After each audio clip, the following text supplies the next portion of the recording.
Hello, my name is Betty Toussaint, and I'm an attorney. I also happen to be the founder and owner of Toussaint Law, located in Greensboro, North Carolina. Today's topic is about co-parenting, and I've entitled this little video, Co-Parenting with a Different Perspective. As we all know, there are no two people that are exactly the same. Let's take identical twins, for example. They may look the same, they may dress the same, but there are some things about them that are very different, like fingerprints, for example, or their opinions on various subjects. Many of us have children, and then later we decide we don't want to be in this relationship with this person anymore. So we end up getting a divorce, getting separated, or we just no longer want to live together or be in a romantic relationship. When that happens, we start to become very possessive of the child that we had with this individual, and we develop strong convictions about how our child will be raised and disciplined. We develop expectations of that former partner and how they should co-parent with us.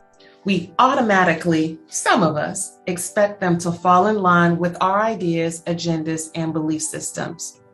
We start to question everything about their actions when it comes to our children. Some of us criticize what they feed our children.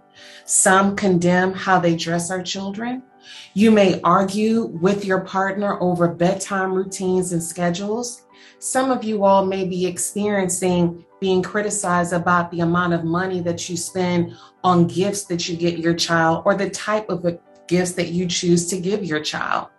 Some have the experience of having their parent-child communication interfered with the other person because it's the wrong time that the phone call is made or the wrong device is being used, where one parent thinks that the child should not be using an iPad to communicate, where another might think that social media is important or a good way to communicate with their child.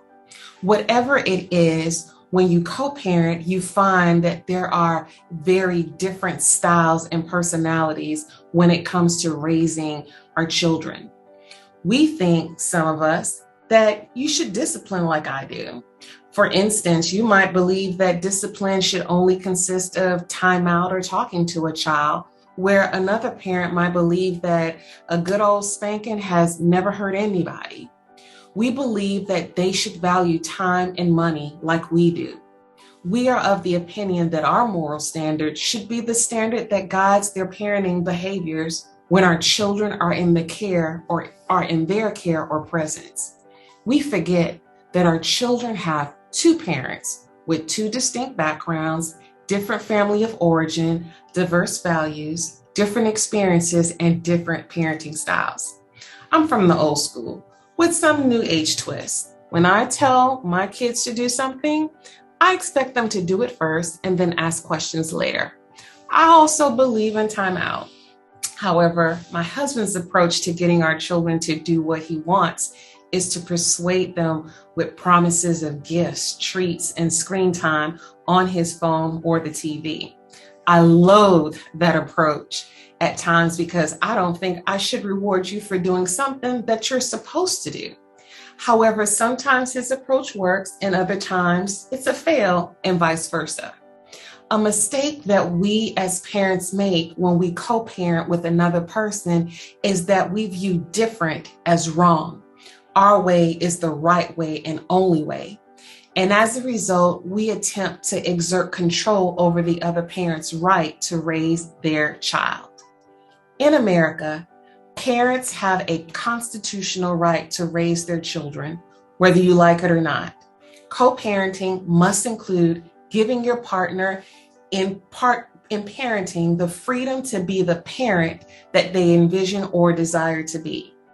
Anytime you attempt to take someone's legal and moral right to parent away, you will be met with strong resistance, bitterness, and anger.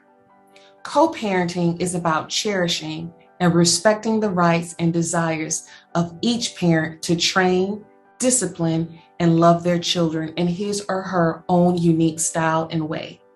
We all have strengths and weaknesses as parents. The goal in co-parenting should be to create a relationship between both parents that allows the best traits and strengths of each parent to shine, grow, and thrive as you work together to raise outstanding men and women that will one day contribute to society in a meaningful and positive and impactful way. So as we start this year off, my hope is that you will look in the mirror and decide on the changes that will make you the parent that your child needs you to be this year.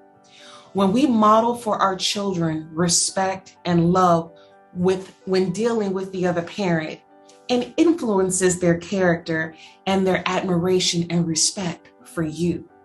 Our children are the byproduct of both the DNAs of two parents, and co-parenting should reflect that reality. There will be plenty more for me to share and teach as we go on this journey together this year with looking how to deal with custody issues when we are faced with the legal system. I hope that you will join me next time, and I thank you so much for your time today.